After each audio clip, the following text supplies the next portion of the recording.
Hello, coucou de petites vidéos, je fais mon cinéma pour parler cinéma, puisque je suis allé voir aujourd'hui en salle le film de 1975 de Mohamed Lagdaramina, Chronique des années de braise. Je n'avais pas vu ce film quand il était sorti, il avait d'ailleurs remporté un grand prix à Cannes. Alors je vous débriefe très vite sur l'histoire. Le film dure 3 heures. En fait, il s'agit de l'histoire de l'Algérie des années 39 à 54, alors qu'il y avait la colonisation française et tout ce qui a pu se passer pendant ces années dans ce pays, entre la spoliation des terres, la sécheresse, les maladies, les corruptions, la misère, merci la colonisation. Et donc, il y a aussi des drames, vraiment des drames.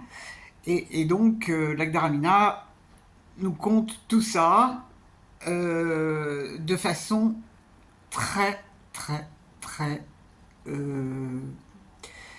humaine.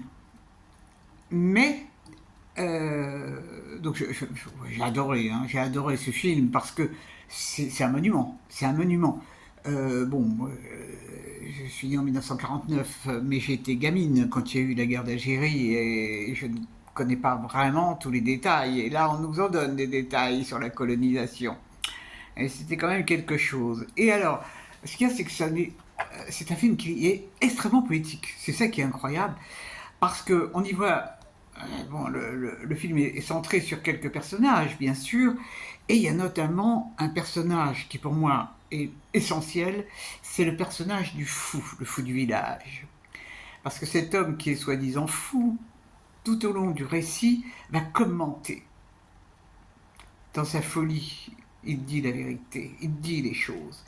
Et ce personnage est essentiel, vraiment essentiel au film, et il est remarquablement interprété d'ailleurs. Vraiment, j'en sors. Alors, je suis un peu encore sous le choc de ce film parce que, bon, on y apprend des tas de choses, bien sûr. Et puis, on, on repense à ce que ça a pu être. Parce que plus personne ne parle de ça. C'est vraiment quelque chose qui est passé sous silence maintenant. Bon, alors il y a des problèmes entre l'Algérie et la France. C'est pas étonnant. Alors, Lagdaramina quand même montre aussi la complicité entre les gouvernements et la France. Et là-dessus, il est très objectif. Ben oui, il y a des intérêts. Il y a des intérêts. Mais vraiment, bon, donc c'est un film qui ressort. Et il faudrait qu'il soit beaucoup plus présent, parce qu'il est sorti donc en 75. Ça serait bien qu'il soit vraiment beaucoup plus programmé. Moi, j'ai eu la chance qu'il soit programmé à Vincennes, mais je ne sais pas s'il est programmé dans d'autres villes, j'espère. Enfin, si vous avez la possibilité de le voir, je vous le recommande parce que c'est un film qui est intéressant historiquement. Et puis au niveau cinématographique, c'est une pépite. Il y a des paysages extraordinaires, des lumières. Waouh! Le désert, l'eau, comment les hommes se disputent pour l'eau, au lieu de se disputer pour d'autres choses. Extraordinaire, extraordinaire. Vraiment, c'est un film très très fort, auquel je vais repenser certainement un certain temps.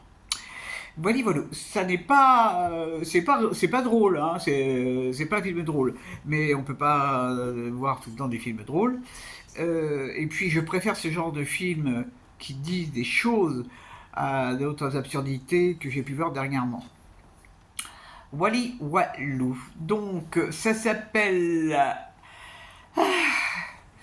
Chronique des années de braise.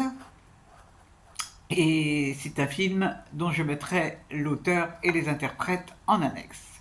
J'espère que vous êtes tous en pleine forme et que vous avez profité des derniers rayons de soleil. Heureusement que je t'ai fait une terrasse au soleil avant, ça m'a permis de tenir le coup. Voilà, voilà. Je vous dis à la prochaine. Ça sera pas pour demain. Demain, je ne vais pas au cinéma, mais ça ne saurait tarder. Salut, salut!